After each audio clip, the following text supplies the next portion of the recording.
noite a todos e todas, novamente. É um prazer estar aqui no curso de formação para defensores públicos. Espero que em breve vocês sejam meus colegas na Defensoria Pública da União, com concurso em andamento, ou então colegas também nas diversas defensorias públicas estaduais, porque afinal de contas nós trabalhamos todos em conjunto, né, e temos várias articulações e atuações conjuntas. Então espero vê-los aí nas fileiras das diversas defensorias públicas, né, e um convite especial para aquela que eu integro, que é a Defensoria Pública da União. Na aula de hoje, nós falaremos sobre direito internacional dos direitos humanos, né, que é um ponto que tem sido recorrentemente cobrado nos editais de todas as defensorias públicas, tanto a DPU quanto as estaduais, né. O ponto que eu selecionei para falar com vocês foi Convenção Americana sobre Direitos Humanos, um protocolo adicional à Convenção Americana sobre Direitos Humanos, que é o Protocolo de São Salvador sobre direitos sociais, econômicos e culturais. Falaremos também sobre as instituições do Sistema Interamericano de Proteção dos Direitos Humanos, né, a Corte Interamericana de Direitos Humanos, a Comissão Interamericana de Direitos Humanos, e também uma nova função existente no regulamento da Corte, que é a função de defensor público interamericano, que hoje é um item próprio dentro dos vários editais que nós temos acompanhado. Inicialmente, antes da gente começar o debate sobre o conteúdo da classe, alguns colegas aqui presentes estão me perguntando um pouco sobre dicas, né, de como preparar, de como organizar os estudos, né, quais foram as estratégias que eu adotei para aprovação no concurso da Defensoria Pública da União. Eu acho que é uma pergunta muito válida, assim, porque às vezes os temas que constam nos editais, eles são tão interessantes que a gente acaba se distraindo, né, aprofundando sobre alguns pontos a mais, não dando a devida ênfase para, né, pontos que são essenciais, e isso às vezes acaba prejudicando o nosso desempenho em relação à estratégia para obtenção da aprovação. Então, vou falar rapidamente, né, sobre como que eu me programei dentro da minha realidade. Primeira questão que eu acho que qualquer concurseiro tem que pensar é o seguinte: qual concurso que é o meu alvo preferencial? Né? Esse é um ponto essencial, porque os editais são muitos, né? A gente acaba estando numa situação de concurseiro, e eu passei por isso como todo mundo, a gente acaba querendo fazer todos, porque a gente quer ter uma oportunidade de emprego, né? A gente quer ter uma melhora de vida e uma possibilidade de sustento, mas a gente sempre tem que ter em mente qual que é o alvo, qual que é o foco preferencial, né? E aí, a partir disso, a gente pega o edital e o edital passa a ser o grande guia de estudos. Eu imagino que todo mundo diga isso para vocês, mas isso é o que faz a diferença. Durante o meu início, quando eu comecei a estudar, eu não tinha esse foco. Eu ia estudando, né, de uma forma geral, e aí saía um novo edital, eu começava a estudar para aquele novo edital, depois saía outro, né, e aí eu ia para a magistratura, para o Ministério Público, para a Defensoria, apesar de sempre, né, no meu coração sempre queria defensoria, mas, né, do ponto de vista prático, eu acabei me distraindo um pouco. E foi no momento em que eu sentei e falei, não, agora daqui para frente é só defensoria, meu foco é no edital de defensoria. Passei a fazer isso, passei a fazer várias as questões de todos os concursos anteriores, né, tanto das defensorias estaduais quanto para a Defensoria Federal. Foi a partir disso que eu consegui dar um salto em relação ao meu desempenho. É claro que eu continuei a fazer todos os outros concursos, né, mas aí eu reservava, às vezes, para esses outros concursos, uma semana, 2 semanas antes, eu dava uma olhadinha nas especificidades, pegava uns resumos e estudava, mas o meu foco, assim, o ano inteiro, 80% do meu tempo passou a ser dedicado ao que eu efetivamente almejava. E isso faz muita diferença, né? A gente não tem que ter só o conteúdo, mas a gente tem que ter estratégia de como explorar e aprofundar esse conteúdo. Além disso, no concurso da DPU, tem e em alguns concursos federais tem aquela questão de 2 questões certas, anula uma errada, uma questão certa, anula uma errada, etc.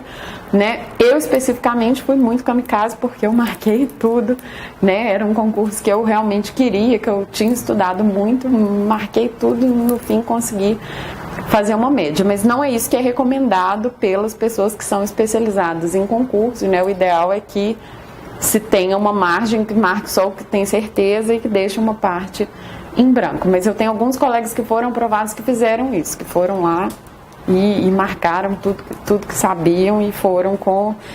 e na verdade não tem uma fórmula correta. A fórmula que existe é um equilíbrio da gente conseguir encontrar o nosso melhor desempenho, nossa maior autoconfiança, de ter aquela meta e acreditar na meta. Então é um pouco, gente, de trabalhar uma automotivação, de acreditar, né, que vocês estarão lá.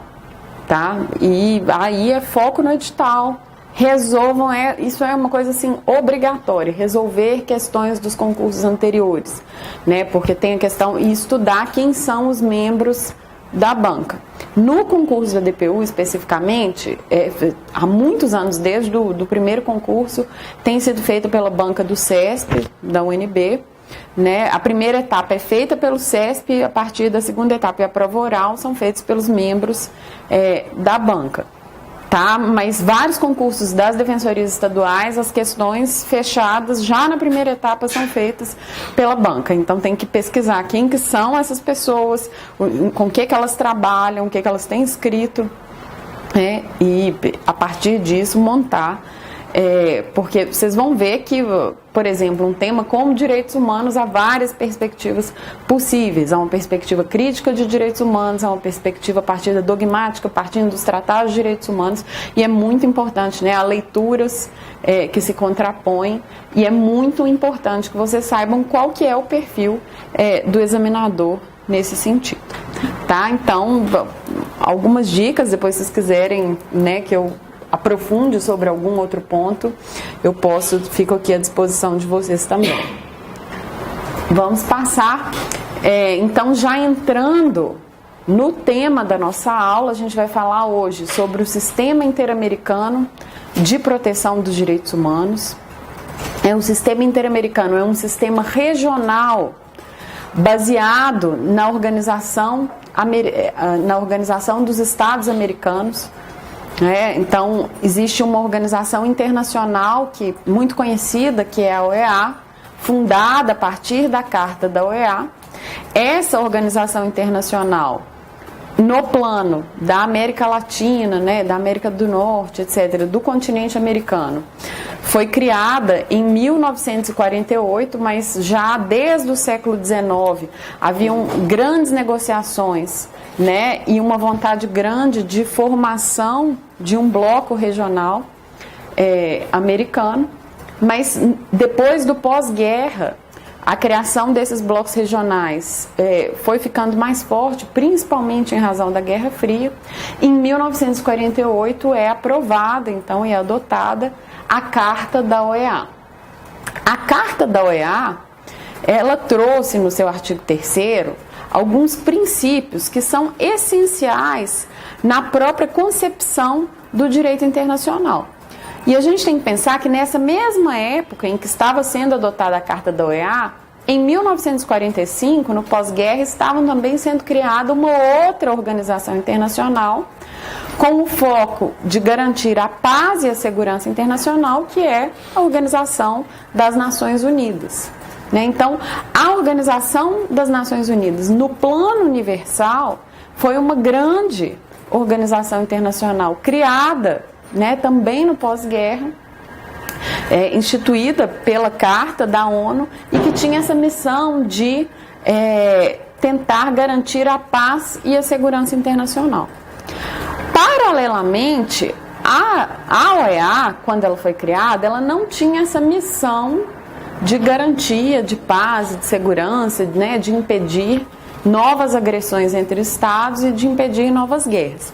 Ela tinha um propósito maior de trazer uma integração entre os estados americanos, né? E nos seus princípios fundantes há algumas expressões que hoje parecem obviedades, né? Hoje parecem que, enfim, refletem questões que fazem parte já das nossas noções de Estado de Direito, né, e das noções entre relações internacionais, mas esses princípios eles começaram a ser pelas primeiras vezes codificados dentro do direito internacional, que é no artigo 3º da Carta da OEA, pela primeira vez, se dá a primazia do direito internacional, né, ou seja, a utilização do direito internacional como um meio para a solução de conflitos. Até então, como que os Estados resolviam os seus conflitos? Né? O que aconteceu na primeira metade do século XX? As guerras. Os Estados, quando eles tinham conflitos, eles estabeleciam várias relações diplomáticas e negociações políticas, e quando essas negociações não iam para frente, né, nós tínhamos aqui a instituição de guerras. Mas tendo em vista, depois da Primeira Guerra Mundial, depois da Segunda Guerra Mundial, com a explosão das bombas atômicas, né, quando o mundo chega a um ponto de que a nossa própria existência estava em risco, né, se essa forma de resolver conflitos continuasse a ser levada em frente, a partir disso que o direito internacional ganha uma certa força, como uma esperança para viabilizar a coexistência entre os Estados e a coexistência entre os seres humanos. É claro que o direito internacional é extremamente político e tem um nível de coercitividade muito frágil, muito diferente, né, dos mecanismos que nós temos no direito constitucional e no direito interno. Né? Por exemplo, se a Corte Interamericana profere uma sentença, o grau de execução, o grau de executividade de uma sentença da Corte é muito diferente do nível de coercibilidade de uma decisão de um juiz, né, aqui no Brasil. Então, o fato de se buscar a primazia do direito internacional para a solução dos conflitos não significa que imediatamente o direito internacional ganhou um grau de coercitividade, ganhou a possibilidade, né, e uma força para ser exigido tão grande. Mas é pela primeira vez que se começa, não pela primeira vez, mas a primeira vez que a gente tem codificado e tem constituídas organizações internacionais, né, que criam essa primazia do direito internacional. E é por isso que vários tratados de direitos humanos, né, nesse contexto do pós-guerra, nesse contexto da descolonização das antigas colônias, especialmente na África e na Ásia, né, é que os tratados de direitos humanos eles começam a proliferar a partir da segunda metade. Né? Então, a Carta da OEA no sistema interamericano é um grande marco inicial que permite isso. Uma outra questão que é única e que também parece muito óbvia hoje, mas que foi pela primeira vez apareceu em um tratado internacional, no artigo 3º, a Carta da OEA adota como um princípio a democracia representativa. Isso é muito atual e eu tenho certeza que um examinador mais antenado, né, e mais politizado pode vir a perguntar nos concursos, né, principalmente em segunda etapa e em prova oral, porque hoje nós vivenciamos a situação da Venezuela, né, com uma crise na democracia representativa, e hoje nós vivenciamos a situação do Brasil em que se discute de uma forma, né, muito séria a legalidade e a compatibilidade do impeachment, né, a meu ver, e meu local de fala é de esquerda, etc., a meu ver, inclusive um golpe de Estado parlamentar, né? Mas independentemente dessa discussão, esse tema de democracia representativa hoje é um tema muito atual, né? E ele pode ser pensado à luz da Carta da OEA, inclusive porque em relação à Venezuela, a OEA já tem adotado várias medidas e houve pedido de providências na época do impeachment da presidenta Dilma, houve um pedido de providências na Secretaria Executiva em relação à OEA. Então, essa discussão que hoje acontece no Brasil, que hoje acontece na Venezuela, que é extremamente politizada e polarizada e não poderia ser diferente, né? Ela tem contornos jurídicos, inclusive dentro do sistema da OEA. Então, vocês pensarem que pela primeira vez um tratado constitutivo de uma organização internacional colocou como um dos seus princípios, né, que os Estados-membros deveriam adotar o modelo de democracia representativa. Se vocês lerem a Carta da ONU de cabo a rabo, não há essa previsão legal na Carta da ONU. Né, simplesmente porque seria impossível ter a adesão de todos os estados, né, em 1945, se esse princípio fosse esculpido na Carta da OEA. Apesar disso, a proposta democrática, né, ela começa sim a aparecer em várias resoluções de Assembleia Geral, né, em vários debates que são travados no âmbito da ONU. Tá, mas como um princípio fundante dentro de um tratado, foi a Carta da OEA quem trouxe essa questão. Né? E esse princípio, ele pauta, se vocês forem estudar a situação da Venezuela, esse princípio, ele pauta, dentro da Carta da OEA, toda a discussão que se trava, né, em relação à situação da Venezuela no âmbito aqui da América Latina, né, e também com os Estados Unidos. E o terceiro ponto, e que é o ponto que mais nos interessa, é que a Carta da OEA também, né, pontua dentro dos seus princípios aqui o reconhecimento de direitos humanos. Ela pontua dentro dos seus princípios, mas ela não diz quais são os direitos humanos e ela não diz como protegê-los. Mas a Carta da OEA, de forma muito interessante, trouxe aqui a previsão da criação de um órgão interno, um órgão da OEA chamado Comissão Interamericana de Direitos Humanos, que seria o órgão desta organização responsável aqui, né, por garantir, proteger e tutelar os direitos humanos. Então, a Comissão Interamericana é o órgão de direitos humanos mais antigo dentro do sistema interamericano. Muita gente, e eu já ouvi isso bastante, é muito comum quando a gente estuda, às vezes, em modelos esquematizados sobre o sistema interamericano, e os examinadores também gostam de cobrar isso, porque sabem que é uma pegadinha, né, fácil de cair. A gente sempre associa a Comissão Interamericana com a Corte Interamericana e sempre pensa que eles foram criados pelo Pacto de São José da Costa Rica, que é também chamado de Convenção Americana sobre Direitos Humanos. Isso não é verdade. A comissão, ela é muito anterior à Convenção Americana. Né? A comissão, ela existe antes da Corte. E é isso que explica. Alguém sabe onde que a Comissão Interamericana é localizada? É uma forma boa de vocês guardarem, memorizarem isso. Onde que fica a Comissão Interamericana?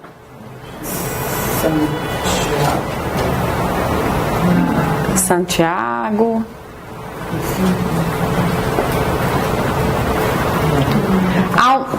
Para vocês guardarem, onde que é a sede da OEA? A sede da OEA é em Washington. Onde que fica a Comissão Interamericana?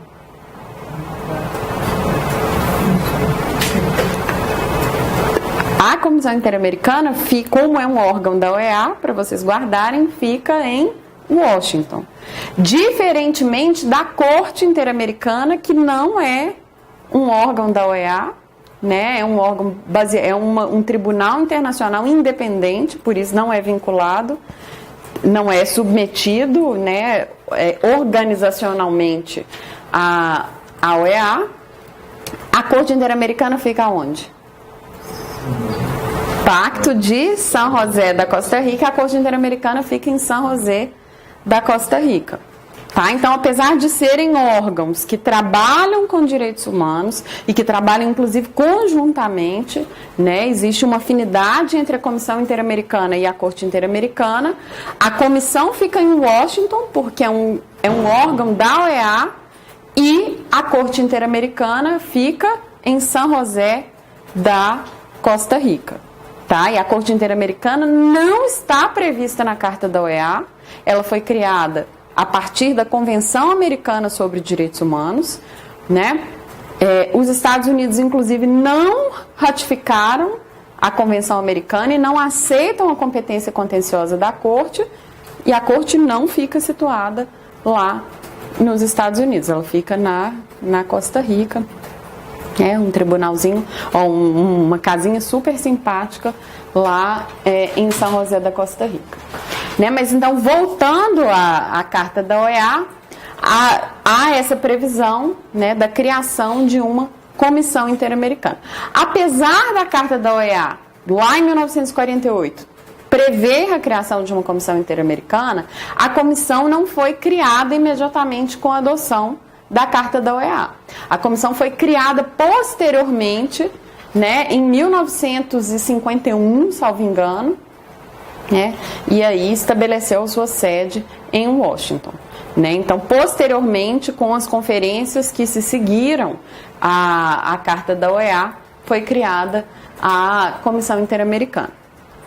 Depois da criação da Carta da OEA, como a Carta da OEA só falava genericamente em direitos humanos, houve a necessidade da adoção de uma declaração americana sobre direitos e deveres do homem, também em 1948. Né? Então, essa declaração ela foi adotada, não tem força de tratado. No entanto, tem sido considerado, né, da mesma forma que a Declaração Universal dos Direitos Humanos, também de 1948, apesar de ser um dos documentos mais inspiradores de todos os tempos e mais invocados como símbolo de proteção dos direitos humanos, também não tem status de tratado. Isso significa que o texto não foi negociado, não foi submetido, foi negociado por uma comissão de experts, etc., a Declaração Universal, e adotado na Assembleia Geral da ONU, mas não foi submetido à ratificação dos Estados, né? E então não tem aquela força jurídica que gera uma obrigação internacional, né? Que, se descumprida, pode inclusive gerar responsabilidade internacional. Né? Muito se discute até hoje qual que seria a natureza jurídica da Declaração Universal dos Direitos Humanos da ONU, lá de 1948. E a mesma discussão, ela se reflete também em qual seria a natureza jurídica da Declaração Americana.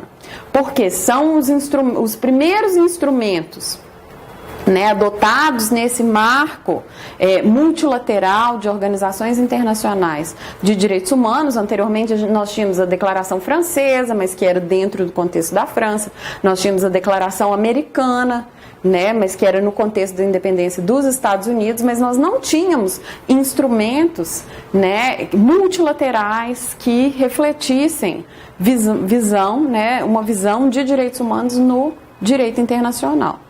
E aí, qual que seria a natureza jurídica dessas declarações? Eu disse para vocês que elas não têm força de tratado, elas não têm o formato jurídico de tratado e elas não têm força. E por que que essa discussão é interessante?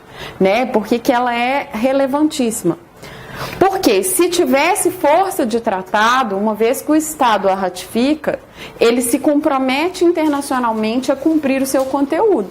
E se o Estado descumpre, ele pode sofrer sanções, né, no plano político, no campo jurídico, ele pode inclusive ser responsabilizado internacionalmente. Então, muito se debruçou sobre isso, porque se fosse uma declaração só de intenções, né, uma declaração um tanto quanto retórica, a gente corria o risco que esses instrumentos, com uma grande densidade, né, virassem do ponto de vista jurídico, simplesmente folhas de papel. Né?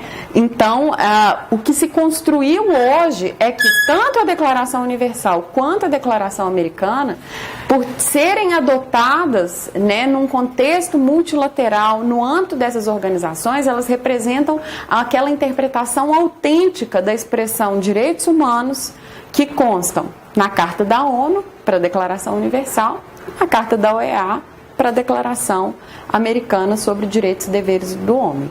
Isso significa que a força vinculante da Declaração Americana não vem do instrumento em si, mas vem por ser um instrumento interpretativo do que significa a expressão direitos humanos quando ela foi esculpida na Carta da OEA. Esta sim é um tratado e é vinculante aos Estados, né? Então, a partir desta construção jurídica, né, de que seria esse instrumento, ele teria uma força interpretativa, porque seria, ao ser produzida no âmbito daquela organização internacional, ela refletiria o que se pensou como conteúdo jurídico de direitos humanos. Isso não dá formalmente ao instrumento uma força jurídica vinculante, mas dá uma força interpretativa, e aí a gente pode, né, dizer que, por exemplo, um significado ou um direito que consta na Declaração Americana, ele decorre da interpretação da Carta da OEA. Em relação à Declaração Universal, e essa discussão no âmbito da Declaração Americana, ela não é tão forte, né, não se produziu tanta doutrina como em relação à Declaração Universal. Mas em relação à Declaração Universal, alguns juristas apontam que, como essa declaração, né, apontam que alguns pontos da Declaração Universal sobre Direitos Humanos já teriam ingressado dentro do costume internacional e por isso seriam vinculantes, né? Não todos os pontos da Declaração Universal, mas há alguns pontos que são sempre mencionados pelos Estados, reiteradamente, como se inclusive fossem normas jurídicas vinculantes, né? E aí, se a gente analisar, por exemplo, os discursos das delegações oficiais dos Estados na Assembleia Geral e nas várias arenas de debate no âmbito da ONU, muitas vezes eles invocam a Declaração Universal com uma eloquência maior do que o que eles invocam os tratados vinculantes, né? E o que forma o costume internacional? O costume internacional é considerado como uma fonte de direito internacional, que é prevista lá no artigo 38 do Estatuto da Corte Internacional de Justiça, no item em direito internacional. Quando vocês forem estudar fontes, vocês verão, né, que além dos tratados, o costume é uma fonte de direito internacional. E para configurar o costume, o que se exige? Uma prática reiterada dos Estados e um comportamento do Estado. Que o Estado se comporte como se aquela prática fosse, como se ele enxergasse aquela prática como uma postura obrigatória, né? Então, o costume, ele é prática reiterada e opinio iuris. E o que alguns doutrinadores dizem é que alguns pontos, por exemplo, né, a proibição absoluta de tortura, quando os Estados invocam a Declaração Universal, eles reiteradamente invocam a Declaração Universal como uma fonte de proibição de tortura, apesar de existirem outros tratados que também contêm essa proibição, né? E que também os Estados, eles se comportam como se considerassem essa proibição como juridicamente vinculante, né? E usando como matriz a Declaração Americana. Então, esse seria um exemplo, né, que se considera esse ponto da Declaração Universal já como parte do costume internacional.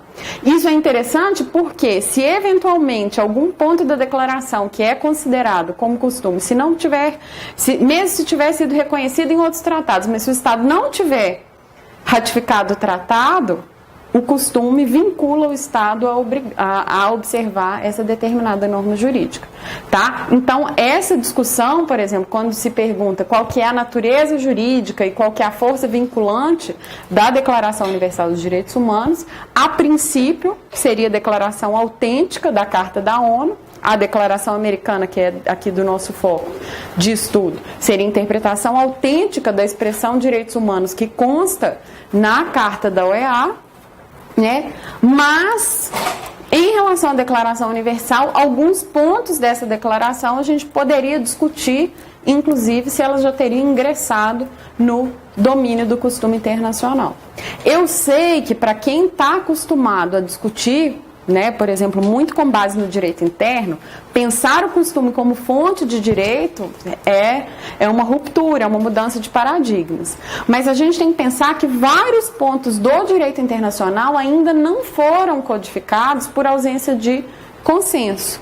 E vários pontos, apesar de terem sido codificados a partir de tratados, não há adesão de todos os estados. E às vezes, mesmo não existindo adesão de todos os estados, esses estados observam essas normas como se eles tivessem ratificado os tratados. Um exemplo disso, bem interessante, é a Convenção de Viena sobre Direitos Tratados. Custou fazer o decreto, né, para promulgar a Declaração de Viena sobre o método de preparação dos tratados.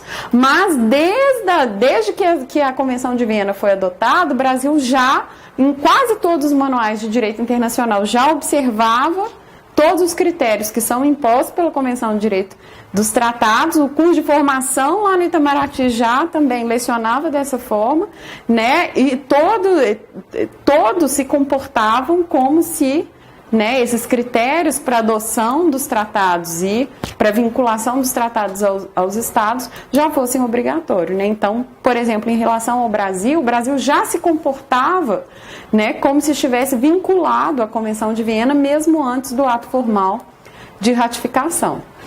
Na nossa área de direitos humanos, né, e uma área um pouco afim aos direitos humanos, que é a área do direito internacional humanitário, né, que é o direito dos conflitos armados, os conflitos internos, né, que tem uma repercussão internacional, e também dos conflitos armados internacionais. Nós temos várias convenções de Genebra e os seus protocolos adicionais que compõem, né, algumas regras do direito na guerra ou do direito quando se tem um conflito armado em andamento. Né? Essas convenções, esses protocolos adicionais, eles não são ratificados por todos os estados, mas uma boa parte desses tratados já ingressa no costume internacional, né? Então, tem várias discussões sobre costume internacional que são muito relevantes para o direito internacional, porque ele está numa etapa de codificação, né, ainda não tão avançada como a codificação que a gente enfrenta no direito interno. E a discussão, e uma discussão central no direito internacional, né, e é uma dica, inclusive, interessante para vocês conseguirem entender o direito internacional quando vocês forem estudando, é que a gente sempre faz duas perguntas no direito internacional. Primeiro, qual que é a base jurídica, né, em direitos humanos? Esse direito, ele existe, ele está codificado, qual que é o instrumento jurídico que dá amparo a essa pretensão? Por exemplo, existe direito à água, né? Nós não temos, por exemplo, a Convenção Americana e o Protocolo de São Salvador não reconhecem expressamente o direito à água. Então, se nós formos considerar a existência de um direito humano internacional à água, nós precisamos de construir esse direito a partir dos outros, né, ele tem que derivar dos outros direitos existentes. Então, a nossa pergunta sempre qual é a base jurídica, qual é o fundamento jurídico para esse determinado direito? E a segunda questão é possível responsabilizar um Estado pelo seu descumprimento?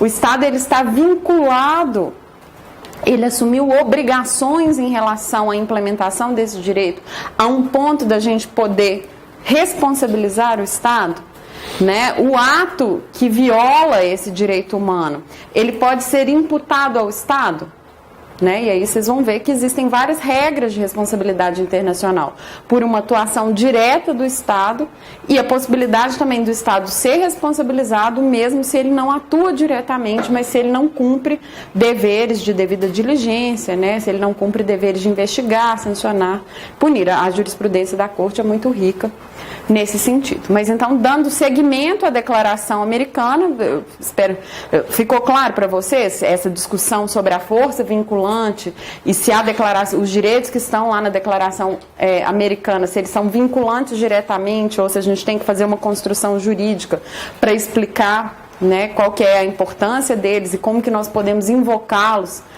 nas nossas litigâncias. E vocês vão ver que essa etapa dos tratados, ela vai representando uma evolução histórica dos direitos humanos, porque primeiro não tínhamos uma organização internacional, regional, né, para amparar e organizar essas negociações entre os estados relacionadas ao reconhecimento de direitos humanos, né? Depois tínhamos uma previsão genérica de que vamos respeitar direitos humanos. Depois nós tivemos um instrumento que não era tratado, mas que pelo menos falava minimamente quais que seriam esses direitos e os deveres correlatos, né? Num segundo momento, Aliás, a própria Carta da OEA previu a adoção de uma Convenção Interamericana de Direitos Humanos. Mas quando essa convenção foi adotada, e isso às vezes até cai de forma incorreta em concursos, eu já vi, né, chamarem a Convenção Americana de Convenção Interamericana. Ela até tem um espírito interamericano, né? Ela não é vinculada, não é um tratado dos Estados Unidos, né? Um tratado de direitos humanos dos Estados americanos, e desde o princípio se buscou usar a expressão interamericana justamente para tentar tirar esse espírito um pouco imperialista, né, de convenção americana. Sempre existiu essa discussão na América Latina. Nós queremos instrumentos de direitos humanos contra-hegemônicos, nós não queremos ser colonizados lá pela doutrina Monroe, né, lá do Tio Sam. Então, essa expressão interamericana, ela não é por acaso, não é um nome bonitinho, não é um nome de moda. Ela representa uma resistência dos estados latino-americanos que negociavam também com os Estados Unidos, mas uma vontade de ter uma identidade de integração da América como um todo, e não daquele estado que tem uma hegemonia nas Américas e que inclusive se intitula como o Estado americano, né? Então essa questão de nomenclatura é muito forte. A Carta da OEA diz: será adotada uma convenção interamericana. No final das contas, a convenção acabou sendo americana, apesar dos Estados Unidos não tê-la ratificado, né? Mas virou aqui Convenção Americana. Então todas as vezes que vocês virem, né, num concurso, a Convenção Interamericana, a de tortura é interamericana, mas a Convenção Americana, né, ela recebeu essa nomenclatura. Ela foi adotada em 1969, né? O Brasil, neste período, né, e é incrível que nos anos 60 os estados tenham adotado um tratado de direitos humanos, né? Alguns autores especulam, inclusive, em relação a isso, como que foi possível, né, reconhecer tantos direitos, né? Uma convenção considerada rica do ponto de vista de densidade normativa, dentro de um contexto de ditaduras, né, que não era apenas uma experiência do Brasil, mas era uma experiência de toda a América Latina, né? Como que se adotou esse tratado? O que se especula, né, o que as explicações no âmbito da ciência política, das relações internacionais, etc., há divergências sobre esse ponto, mas se especula que nesse período os tratados de direitos humanos que ainda eram adotados, né, os estados eles não tinham uma grande expectativa que eles fossem ser implementados, né, era mais no sentido de dar uma boa repercussão internacional, de dar uma maquiada nas graves violações que estavam sendo cometidos internamente, né? Então as representações diplomáticas, quando negociavam, queriam uma certa pauta positiva, queriam, né, dar uma certa visibilidade, mas não tinham uma intenção tão grande de implementação imediata. E é por isso que, por exemplo, o Brasil não ratificou. Só ratificou depois da redemocratização em 1992. Né? Apesar de não ter ratificado a comissão passou a existir e a comissão passou a receber comunicações e petições individuais de supostas violações de direitos humanos na época da ditadura, e isso é reportado dentro da comissão. Tinham pouquíssimas pernas, né, pouquíssimo poder político para fazer pressão, mas essas denúncias e essas petições que foram encaminhadas, no mínimo hoje, olhando para trás e retroativamente, elas podem servir como documentação, né, do que ocorreu. E essa é uma função muito importante dos órgãos de supervisão de direitos humanos, mesmo aqueles que são fraquíssimos, mesmo aqueles que não têm força política alguma, porque são espaços que recebem algum nível de documentação. E, né, no futuro, quando a gente olha para trás, a gente consegue pelo menos algum nível de resgate histórico, né? Mas é claro que nesse período, e a comissão é muito cobrada por isso, né, e há uma dívida histórica também dos estados terem adotado essa convenção e não terem implementado, né, ela de forma genuína imediatamente após. né? Mas a gente consegue ver que mesmo em situações de muito retrocesso, pequenos avanços, pequenas sementes que são plantadas, num futuro posterior, elas podem, né, auxiliar que a gente caminhe um pouquinho para frente. Por mais, né, apaixonada que eu seja com a temática de direitos humanos, militante, etc., a gente também tem que ter algum nível de visão crítica que todos os mecanismos de direitos humanos, todas as instituições existentes, elas têm também a sua incongruência. Isso não é diferente com a Defensoria Pública, né? A gente tem que estar sempre fazendo uma autoanálise, etc., porque, infelizmente, né, todos os órgãos existentes, eles apresentam as suas limitações, né, e às vezes essas grandes missões que são pensadas, às vezes a gente esbarra com as pedras no meio do caminho. Mas é por isso a importância da militância e da resistência, para que a gente consiga sempre ir tentando reconstruir a partir dos tombos e a partir das portas que são fechadas no dia a dia da nossa atuação profissional. Então, apesar de adotada em 69, para o Brasil ela se tornou juridicamente vinculante em 92. E só em 98, né, e há duas etapas aqui, porque a convenção, não sei se vocês já chegaram a fazer uma leitura esquemática, né, todos os textos de tratados, os de direitos humanos e os tratados gerais de direito internacional são muito chatos, porque são muito genéricos, muito abstratos, né, e enfim, a gente não vê muito a utilidade. A gente sabe que esses tratados eles ganham vida quando eles são operacionalizados a partir dos casos, etc. Mas a leitura, né, dos tratados de forma seca, enfim, a gente acaba não conseguindo enxergar tanto a potencialidade dos dispositivos, né? Mas é bem interessante vocês terem uma visão esquemática dos tratados. Quase todos os tratados de direitos humanos têm os artigos iniciais, né, artigo 1, 2 e 3, que geralmente reconhecem os direitos humanos e que os direitos humanos serão aplicados sem discriminação de nenhuma natureza, e aí listam, né, as categorias protegidas.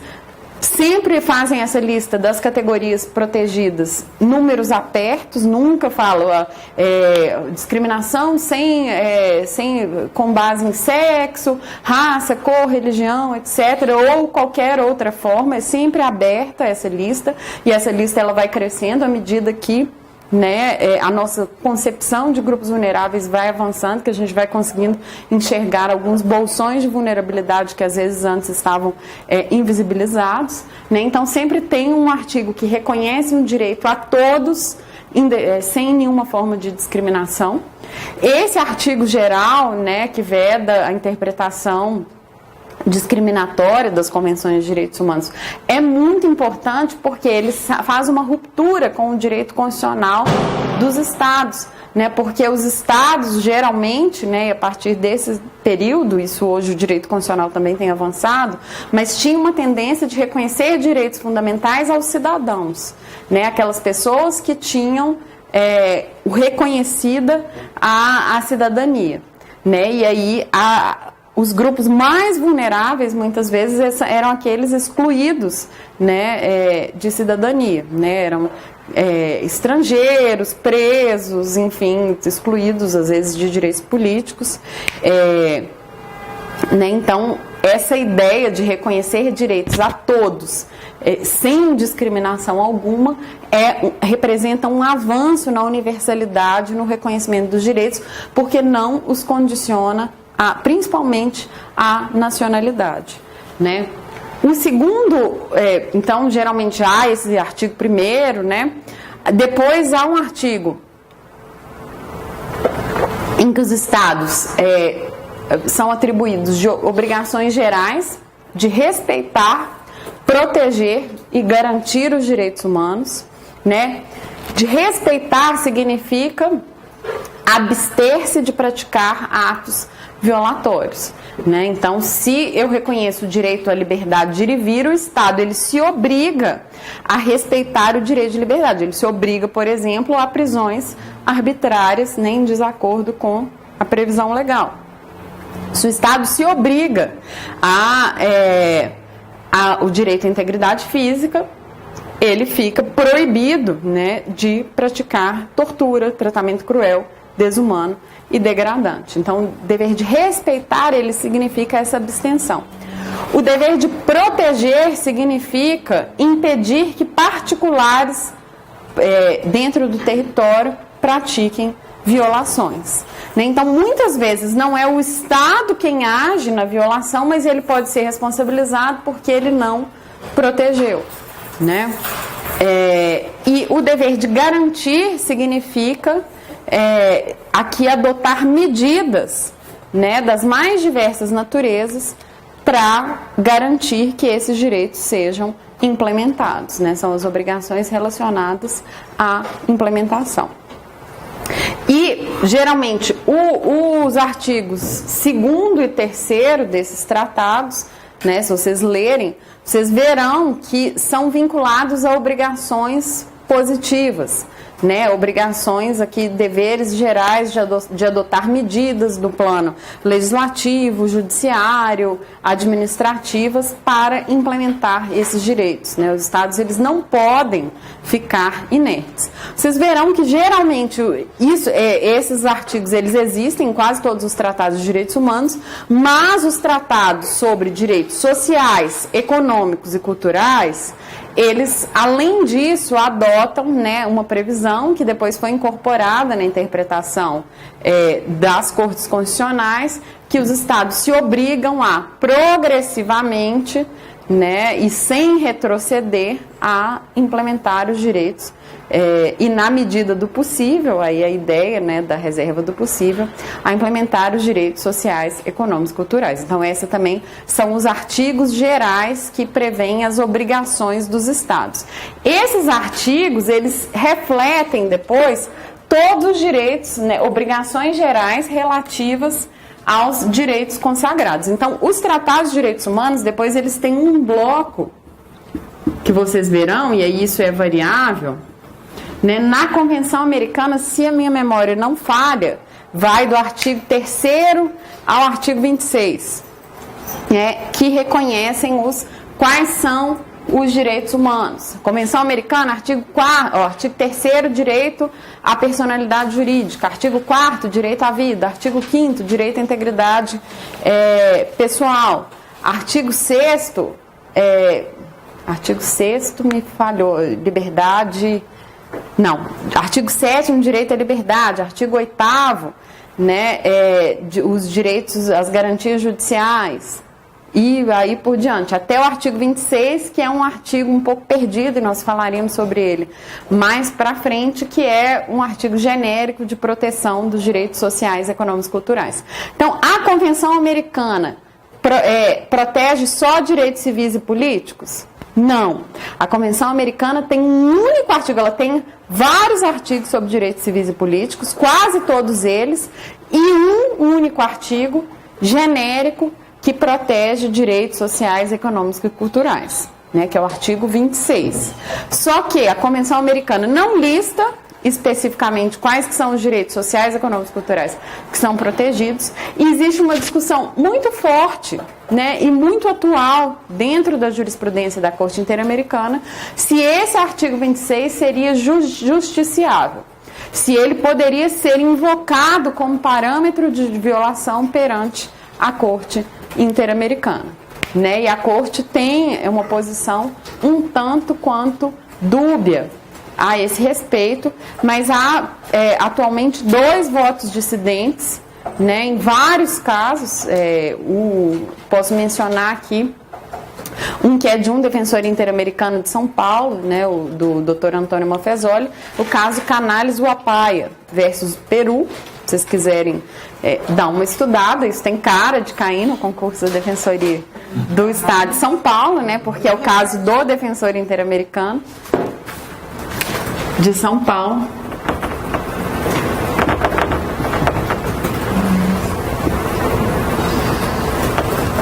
Salvo engano, de 2015.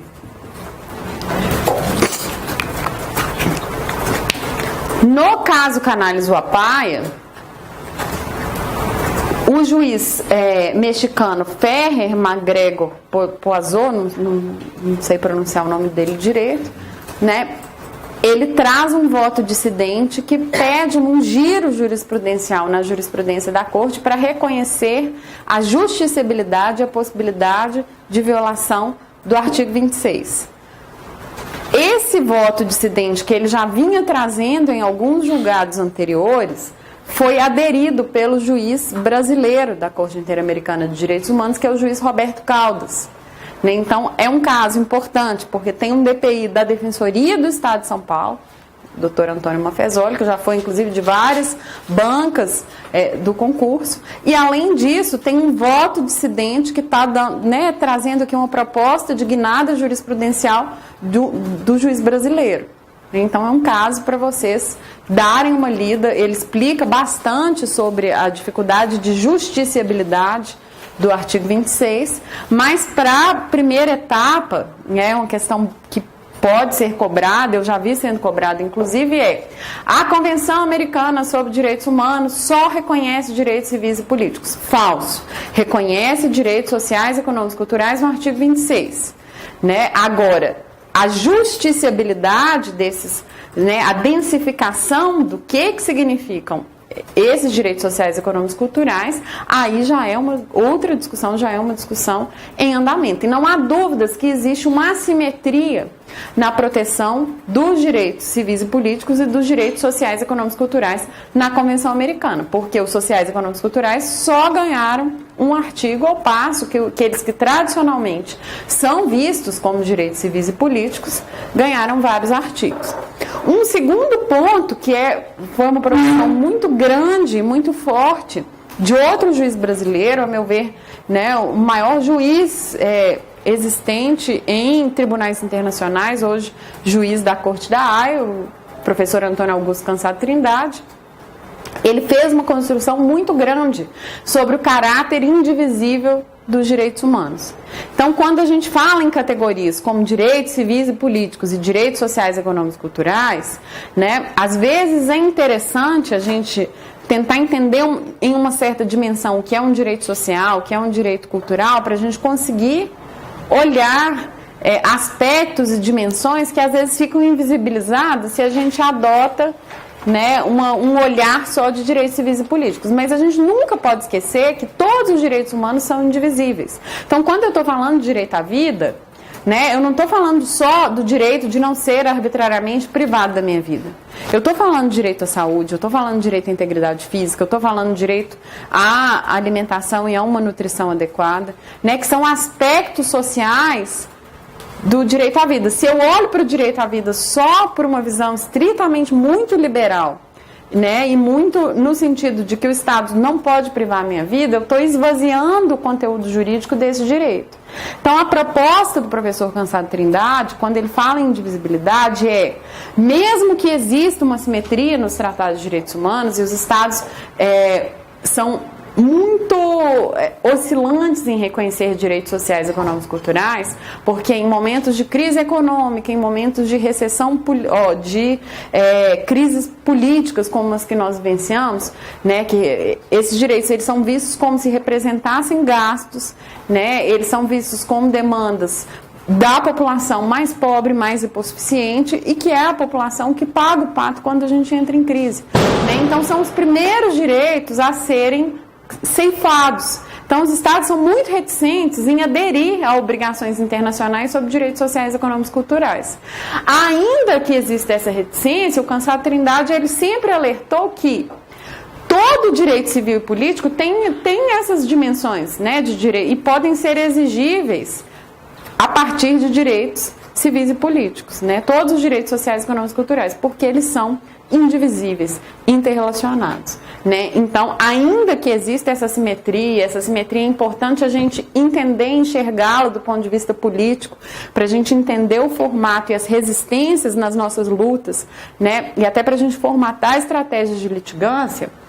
Ainda que seja importante entender essas assimetrias, a gente não pode deixar com que essas assimetrias nos paralise, que a gente aceite que, então, se são direitos mais fracos ou que têm um conteúdo normativo menor, então vamos relegá-los ao segundo plano e vamos priorizar só os direitos civis e políticos. Não, a indivisibilidade, ela permite que a gente dê esse olhar global.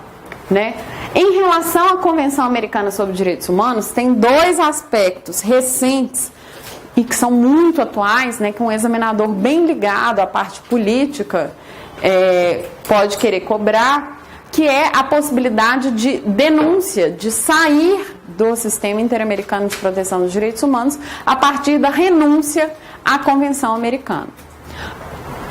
A Convenção Americana permite, né, que um Estado que não queira mais a ela se vincular, que ele denuncie o tratado. Isso aconteceu pela primeira vez e os Estados, né, sempre que começam a ser muito pressionados, né, eles começam a ameaçar a denunciar esse tratado. Então, a Convenção Americana estabeleceu limites para essa possibilidade de denúncia. Isso significa que, uma vez que o Estado denuncia, a Convenção Americana continua valendo, continua em vigor 2 anos até depois o ato da denúncia. E todos os processos que estiverem em curso perante a Corte Interamericana ou perante a Comissão continuarão em curso.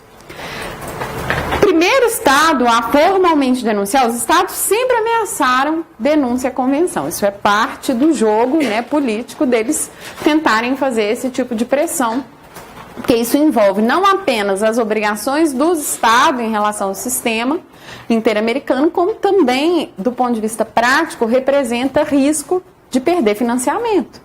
Né? Estados que possuem, que dão muita contribuição ao sistema, quando eles ameaçam denunciar, eles não vão impactar só os casos que acompanham, né? Os casos relativos ao próprio Estado, mas eles acabam ameaçando a própria integridade e a existência do sistema. Essa é uma fragilidade, essa possibilidade de denunciar um tratado de direitos humanos. Mas o artigo 78 contém essa previsão. Isso aconteceu em 98 com Trinidad e Tobago. Trinidad e Tobago tem previsão de pena de morte, né? E aí foram levados alguns casos sobre pena de morte, os casos paradigmas de pena de morte na Corte Interamericana são de Trinidad e Tobago, e tem um caso da Guatemala também, Fermin Ramírez, que inclusive foi litigado por um colega DPI, que hoje é um colega da Defensoria Interamericana, mas na época ele não existia a figura do Defensor Interamericano, ele litigou como defensor público perante o sistema. E Tobago denunciou. A Venezuela também denunciou a Convenção Americana em 2012, né? Continuou em vigor o tratado nesse tempo posterior, e os casos que estão em curso continuam em curso. Inclusive saiu uma sentença condenatória de uma DPI, né, um caso que os defensores interamericanos acompanharam, a atuação é sempre em dupla, né, e saiu um caso da Venezuela agora em fevereiro, foi publicado, né, sobre jornalistas. Então, os casos que já estavam em curso continuam em curso, e a Venezuela, no último período de sessões, que foi em maio, estava lá presente no julgamento. Teve alguns julgamentos importantes, como o do Herzog, né, o caso lá dos superpresídios do Brasil, e antes da audiência dos casos dos presídios do Brasil, também a Venezuela foi questionada sobre a situação prisional. Né, e a representação da defesa da Venezuela, eles comparecem perante a corte, apresentam defesa, etc. Os casos que estão em andamento continuam em andamento. Então, existe a possibilidade de denúncia, mas, né, existem também limites a essa denúncia. Ela não opera efeitos imediatamente. Eu não entendi essa denúncia. Ela é como se fosse a retirada da ratificação?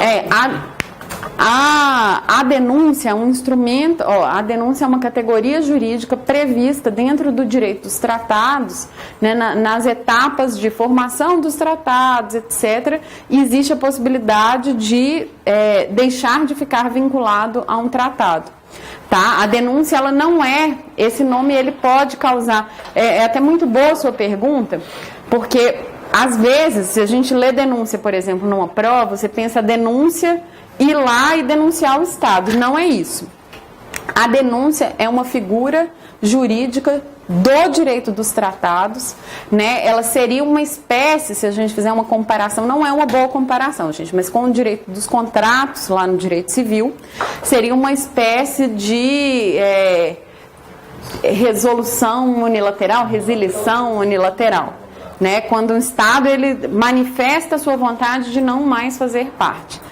Não comparem o direito dos contratos com o direito dos tratados, né? Que o direito dos tratados é parte do direito público, mas para vocês enxergarem a ideia, a denúncia a um tratado, ela não significa submeter uma petição no sistema interamericano, ela significa uma manifestação formal do Estado de que ele não mais fará parte, será vinculado a esse Estado. Tá? Isso é previsto, essa possibilidade de retirada, igual você me perguntou, ela é prevista na Convenção de Viena de Direitos Tratados e ela é regulamentada no âmbito do sistema da OEA, ou no sistema da Convenção Americana, no artigo 78. O Estado é obrigado a ficar 2 anos... 2 anos, ele continua vinculado, ela continua fazendo efeito e todos os casos que estiverem em curso continuarão. O Peru teve um ciclo de casos peruanos nos anos 90 muito forte na época da ditadura do Fujimori, né? E a Corte Interamericana teve um papel assim, muito, de fazer uma pressão externa muito grande nas graves violações que foram praticadas. E nessa época, a representação diplomática, né, vinculada ao Fujimori, ameaçou sair a denunciar a Convenção Americana na esperança de que todos os casos em curso imediatamente deixariam de estar. Como já tinham milhares de casos em curso, né, e aí a Corte manteve sua posição no sentido de que esses casos continuariam sendo manejados dentro do sistema, tanto a Corte e a Comissão, o Peru acabou não denunciando a Convenção Americana, mas foi uma discussão muito forte nos bastidores e quase todos, né, há uma jurisprudência muito significativa dos casos peruanos, né, quase tudo, se vocês forem olhar, de dano ao projeto de vida, né, algumas categorias que são muito tradicionais. O primeiro caso de violência de gênero é um caso do Peru, o caso penal Castro Castro, em 2006. Né? A primeira discussão de gênero, em 98, o caso Laísa Tamayo contra o Peru, né, em que a Corte não reconheceu violação de gênero, que ela tinha sofrido violência sexual dentro de presídio. A Corte não reconheceu, mas reconheceu tortura. Né? Aí a Corte foi muito cobrada por isso. Posteriormente, um caso, né, de violência de gênero dentro de presídio em 2006, eles evoluíram a jurisprudência para fazer esse reconhecimento. Então, vários casos muito significativos do sistema interamericano estão dentro desse ciclo dos casos peruanos do final dos anos 90. Qual tinha? No caso da Venezuela, 2012, então 2014 ela teria saído. Sim, mas os casos em curso continuam. E aí uma peculiaridade do sistema é que o trâmite no sistema interamericano é muito demorado. Muito demorado. A média de tempo para um caso chegar à corte, né, do momento em que a denúncia é feita até o momento em que a comissão submete o informe de mérito à corte para dar início ao procedimento na corte, mais ou menos de 12 anos. E mais 3 anos de procedimento perante a corte, 2 a 3 anos. Então, essa é uma média boa, assim, né? O caso que eu atuo agora, ele é de 98, né? Ele tem 20 anos de litigância e tem vários casos que tem esse tempo. Então, quando você fala isso para o sistema interamericano, tem uma infinidade de casos em curso. Né? Assim, o Estado ele vai ficar livre do sistema interamericano daqui a 10 ou 15 anos, quando o cenário político já deu uma mudada. Possivelmente isso deve ter acontecido no Peru. Eles devem ter feito esse tipo de avaliação e tem um peso muito grande você formalmente denunciar um tratado, formalmente você declarar que você não vai se vincular a direitos humanos, sendo que você só vai ficar livre, né, do sistema. E eu falo entre aspas, né, gente? No sentido de você não vai responder perante um tribunal internacional daqui a 10, 15 anos. Então, os estados também eles fazem um pouco esse balanço. Professora, Sim. Na prática, tem uma sanção para isso? Como é que fica esse Estado perante os demais?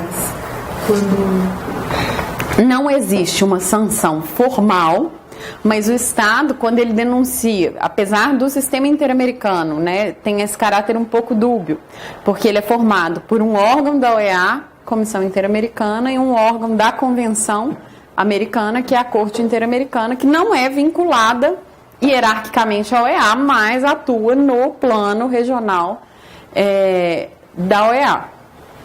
Então, o sistema interamericano tem essa peculiaridade e tem um impacto político na relação, no status que esse Estado tem perante os seus pares nas negociações políticas da OEA, que envolvem negociações econômicas, né, de outras naturezas, e também no âmbito das Nações Unidas.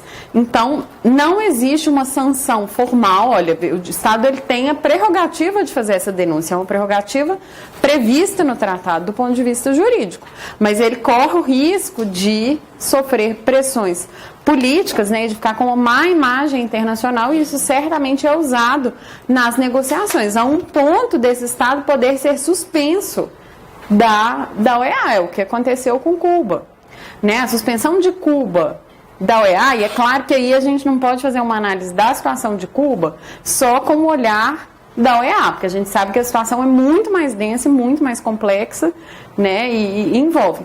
Mas a situação da suspensão de Cuba na OEA foi um dos primeiros sinais jurídicos que haveria um enforcamento da ilha nas suas relações internacionais com o exterior, porque além, óbvio, a gente sabe que, né, é uma pressão política, ideológica, uma opção dos Estados Unidos, mas deu-se um formato jurídico para as represálias que foram adotadas contra Cuba, né? E aí um Estado ele fica fragilizado quando ele abre, né? Então, assim, no âmbito das relações internacionais, há essa grande dificuldade que o direito nem sempre tem aquela forma do direito, mas muitas vezes a gente, para uma determinada decisão política de enforcamento econômico da ilha, conseguiu-se dar uma roupagem jurídica, né? E aí isso é um pouco preocupante,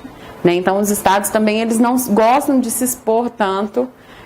A gente vê agora a situação paralela também, mas tem essa visão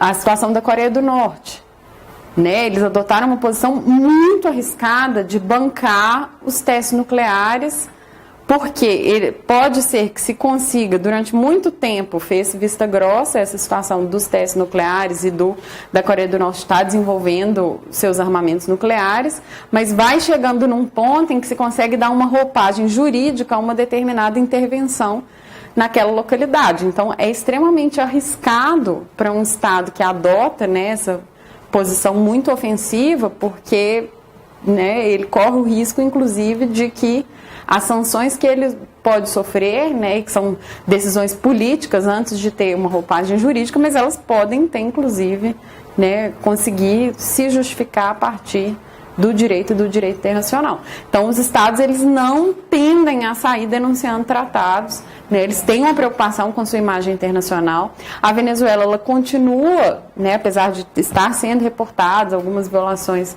de direitos humanos, e analisar a situação da Venezuela envolve um certo nível de seriedade, de complexidade, porque a gente não pode só repetir o que a mídia, né, um pouco enviesada, repete, mas tem sido reportadas algumas violações bem graves sobre os direitos humanos na Venezuela, e a Venezuela ainda se preocupa em justificar a sua situação a partir do direito, né? Então, os direitos humanos, mesmo nesse cenário, têm um impacto muito importante. Mesmo depois que o Estado saia do tratado, ainda assim... Se vocês observarem os discursos de defesa da Venezuela nos vários cenários, tanto em arenas de direitos humanos quanto em arenas extremamente políticas, né, eles sempre se valem do direito para justificar aquelas situações em que eles são questionados, né? É bem impressionante isso, assim, eles não chegam e falam, não, violamos e estamos violando, eles sempre partem para algum tipo de justificativa a partir do direito. Isso demonstra, né, é claro que o direito está extremamente frágil quando ele começa a ser violado de forma tão ostensiva, mas isso demonstra ainda essa proposta de primazia, né, de uma racionalidade ou de uma argumentação jurídica, primazia do direito internacional sobre o uso da força. É pelo menos uma tentativa de explicar juridicamente aquele ocorrido, né, ao invés de simplesmente passar igual um trator. E isso é extremamente complicado, né? Porque atos que se autoassumem como arbitrários, eles causam uma reação de mobilização maior do que atos que não se assumem como arbitrários e que adquirem uma roupagem jurídica. Esse é um desafio para a Defensoria Pública, né? Como lidar com esse cenário contemporâneo de violações de direitos humanos que não se assumem como tal, que buscam trazer uma explicação jurídica, porque isso aumenta o nosso ônus argumentativo, né, e a nossa capacidade de eloquência para tentar descortinar que aquilo é uma violação de direitos humanos, né? E por isso, se vocês assistirem às audiências da Corte, vocês vão ver que os estados têm feito. Os estados antes não apresentavam defesa, faziam defesas genéricas e não, né? Hoje as defesas são extremamente técnicas e batem em cada ponto, né? Houve uma evolução desde então. Isso é um pouco parecido com a reserva do possível, por exemplo, porque há uma situação de violação do direito, a partir de um critério técnico, você diz que aquilo não está sendo violado. Sim, a litigância em direitos sociais, ela alcança essa complexidade, porque durante muito tempo os estados simplesmente falavam, não existem direitos sociais. Não, eu reconheço os direitos de liberdade, eu reconheço os direitos, mas... Ou então eu reconheço direito à educação e direito à saúde, mas outros direitos sociais não os reconheço como tal, né? Hoje o Estado reconhece, vários estados latino-americanos, os Estados Unidos ainda tem um pouco esse discurso, apesar de, na litigância interna, pela via da não discriminação, pela via da igualdade, muitas vezes eles litigam direitos sociais com o aspecto de indivisibilidade. Mas se a gente pegar a situação do Brasil, hoje é impensável falar não existem direitos sociais, eles estão por toda parte na Constituição, e o Brasil é parte de tratados que reconhecem direitos sociais, né? Mas se usam argumentos jurídicos, como a reserva do possível, para justificar a não implementação desses direitos sociais, né? Se usam argumentos jurídicos para justificar retrocessos, às vezes, né? Apesar da existência de uma garantia de não retrocesso, o Estado ele fala, não, mas isso não constitui um retrocesso por esse motivo. Isso, na verdade, constitui, né, uma tentativa de sanar as contas públicas para viabilizar que o direito continue a existir. Então, essa é uma demonstração da densidade, da complexidade da discussão atual, em que a gente para de simplesmente olhar para os direitos que estão positivados, tem direito à saúde, não tem direito à saúde, a gente passa a tentar descortinar quais que são os limites, né, e quais que são as potencialidades desses direitos. E aí eu entro no nosso próximo tema, que é um outro tratado decorrente da Convenção Americana sobre Direitos Humanos, que é o Protocolo de São Salvador. Gente, só me avisem a hora que tiver um intervalo para vocês darem uma respirada. Tá, então a gente para aqui. Quanto